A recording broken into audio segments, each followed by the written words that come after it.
Hey everyone, welcome to Industry Headlines. For those of you joining us on our podcast, thanks for being with us. For those watching in our Next Level Agents Facebook group, we're live this week.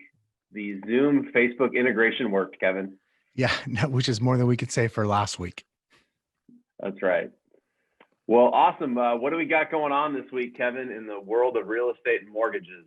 Yeah, so we're going to talk about highlights from Black Knight's Mortgage Monitor, kind of their first look at the September data. We'll dive into that. And then we're going to talk about a new product by Homesnap, which is an AI-powered tool that should help predict days on market for new listings. So that should be exciting. Interesting. I think I'm going to add a couple other stories today too, because it was a little weak on stories in real estate. So Definitely. There's some AI that's predicting if the Dodgers win the World Series tonight or tomorrow, that home values in LA County are going to skyrocket and throughout the nation. So I just thought I'd throw that in. Wow. That's And in other news too, Kevin, I'm overdue for a haircut by a couple of days. I'm not sure if you can tell or not. Oh, geez, put the hat back on. I'm overdue. I'm seriously over. This is bad. This is terrible. I gotta go. I'm overdue for a head shave. All right, well, back to the real estate and mortgage news. But for those that you can see, Kevin, he's clearly very happy about the fact that the Dodgers are one win away from the World Series. Dude, it's been 32 years. It's been a minute. I'm excited. It has. All right, so Black Knight came out with some mortgage insights, if you will, and I thought there was a couple interesting things there. So, we talk about delinquencies a lot, but there's a thing called serious delinquencies, which is defined as people that are 90 days or more overdue on their mortgage. Typically, as you and I know from the short sale days, lenders don't take action on people that are delinquent. They take action on people that are seriously delinquent, meaning that, like in a state like Arizona, you can file a notice of default once somebody's 31 days behind on their mortgage, but you don't really see that from lenders. They typically wait till there's a serious delinquency there. They're not just trying to take properties back. But the serious delinquencies actually fell by 43,000 homeowners here in September. That's a big number. It's the first fall since the start of the pandemic. So to me, that shows that there may be some people that are still behind on their mortgages and playing catch up and working through their lenders for different payment options. But the serious delinquency rate is now starting to fall, which is very healthy. I was going to say that's the punchline for me, is like it's the fact that we've actually had that number go down for the first time since the pandemic started. Like, to me, that's the news out of all that. It went down for the first time. That's big and it's important. Yeah, that's the good headline. Now, if you like bad headlines, here's the negative headline. There's still 2.3 million homeowners who are seriously delinquent on their mortgages, but currently not in foreclosure. So if you want to play the headline game, you can spin this as positive news or you can spin this as negative news. I'm going to go with the fact that at least we have the first fall in the serious delinquency number, and I'm going to hope that continues. I think that'd be pretty healthy. You know what we do? We just do like the normal media, and we could make two different posts, and it's like half the readers get one headline that's like, hey, more than 2.3 million homeowners are in seriously delinquent, but not in foreclosure. Or we could just end it for seriously delinquent. And then we could show the other split. Hey, the number of people in serious delinquent mortgages fell by 43,000. Either way, same news. I'm sure you'll be shocked to know that the one with the negative news will actually be heard and read more. But anyway, also, Kevin, in other good news, if you want the good news, even though nobody does, the national delinquency rate also fell during September, not by much, 6.88 down to 6.66. Early stage delinquencies are showing strong improvement, so that's also very healthy. And I thought this one was pretty interesting. Loan prepayment rose above 3% in September, the first time that's happened in 16 years. So that doesn't have to do with delinquencies. That's loan prepayment. So I guess there are people who still have prepayment penalties on some of the loans that they take out, and that rose by 3% in September. I don't know that it's necessarily, I don't think prepayment penalties necessarily that it defines that. We should look into that more, but I think it's maybe just more a fact of people paying them off earlier, which is obviously, obviously due to the refinance activity. Like, there's so many people that are still refinance. I mean, like, the numbers are, they're insane. Got it. Okay, so it's not necessarily the penalty piece being in there, because you don't see those very often anymore. Yeah, it's still, either way, it's an indication, right? It's still something that they count, like how many loans got prepaid, as opposed to being paid on schedule. Got it. All right. Well, if you live in Mississippi, Louisiana, Hawaii, New York, and Texas, we have bad news for you. You can read this headline. You are part of the states with the highest percentage of non-current first mortgages right now. Mississippi is at 11.5+%. Louisiana over 11, Hawaii over 9, New York just under 9, and Texas just under 9% as well. So those are obviously states where apparently people are struggling to make their payments at a higher level than other parts of the country. Interesting. Hawaii and New York doesn't surprise me at all, just because of the outrageous cost to live there, and so much more. I am surprised to see Texas, Louisiana. Tourism. Yeah, interesting. I wonder how what that's like in a year from now, how those 5 states are compared to, say, the average of the country or something like that. Yeah. All right. And the last piece of news, I think, well, this is a little bit more on the good news side. Home equities are a record high. We've been talking about that on different Yeah. headlines. 45 million homeowners have positive or tappable equity in their homes. It's the largest number ever recorded.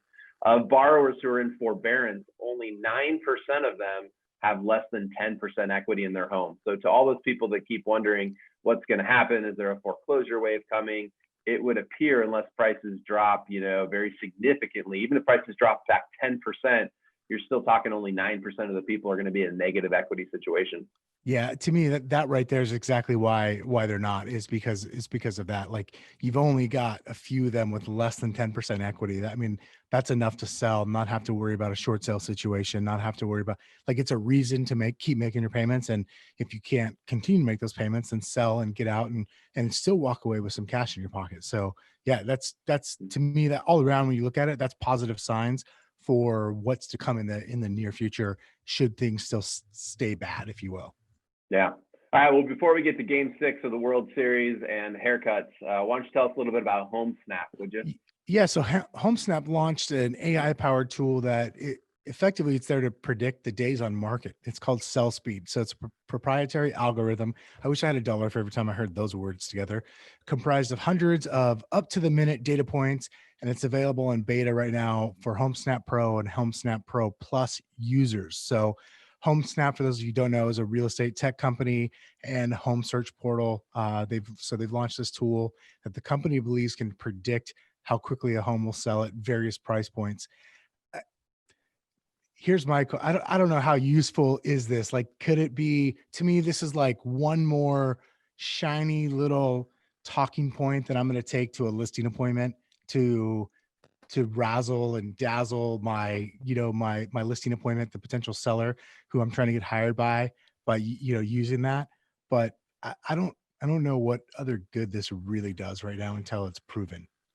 Any of this automated stuff's only as good as the spin you put around it, in my opinion, because at the end of the day, it doesn't know if you have, old gold shag carpet from 1970 still in the house, and it doesn't know if you just updated the kitchen and spent 50 grand in it, right? So at the end of the day, I mean, yeah, you can give me some averages in the area, and that's great, but I still think the competitive advantage for a real estate agent is being able to walk into a home and see it, what other people can't see inside of it, right?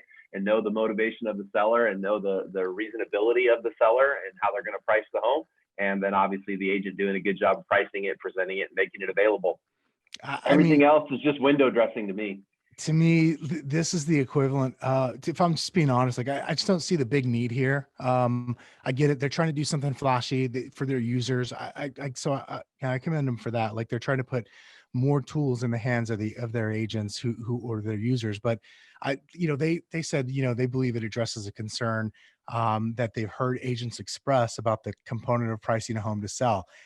My thought is, if you're hearing, like, you're not hearing that from well-seasoned agents. I just don't see that happening. Like, it's not hard if you're experienced, you're a student of the market, you know what's going on, to have a realistic idea of how long it should take a home to sell based on current market conditions. It shouldn't be that difficult for somebody. So I don't understand how this is really going to benefit most agents, at least not your seasoned agents with experience and who understand the market. Yeah, I think if you could figure out how to maybe dangle this in front of the consumer to kind of Mhm. create a scenario by which they're then thinking of selling, and you're giving them some data that's different than a home valuation, that could be somewhat valuable. But as far as its actual value, I'm not sure. Yeah, here's what I'm thinking. Here's the nightmare scenario I'm considering. I'm an agent. Let's say HomeSnap says, yeah, it's going to sell in 31 days. That, just making it up, right? And so the consumer and the agent, not knowing better, just decide to bet on that, right? Because the agent said so, because the AI, which is that's important, that's a big deal, AI. So the AI said so of this tool, and then it takes 65 days for it to sell or something like that. And now you get the consumer pissed at the agent. It's going to be the agent's fault for sure, right? Like they're going to blame the agent, and I would not want to be that one that stood by that. So who knows? We'll see. To me, that's like using Zestimate to price a listing. Like, you got to have real market knowledge and real market experience before above all else. All right, moving on to more important topics. Is Kelly Jansen actually going to pitch the ninth in a close situation? I mean, that's really what I want to know. Or are you looking for like Oral Hershiser to come in and maybe can you add a late roster edition or anything like that? Is that possible? You can't. You can't do that. Can't? Blake Trinan will definitely be pitching the ninth inning in a close game. Like there's no doubt in my mind it'll be Blake Trinan. Okay. All right. I was just curious. I mean, I'm not too sure how this is going to go down. Listen, I was 10 the last time the Dodgers won the World Series. I don't freaking have the patience or the heart for like a game 7 or even a close game. Like I need this to be a freaking blowout tonight. The Dodgers need to win like 15-0. So yeah, I mean, just so that we can get some work done tomorrow, I really need the Dodgers to win tonight too. I'm actually rooting for the Rays, but it would be better for my business if the Dodgers won tonight. Wow. That's it for industry headlines this week. We'll see you next week. I'm going to go get a haircut. See ya. Please do.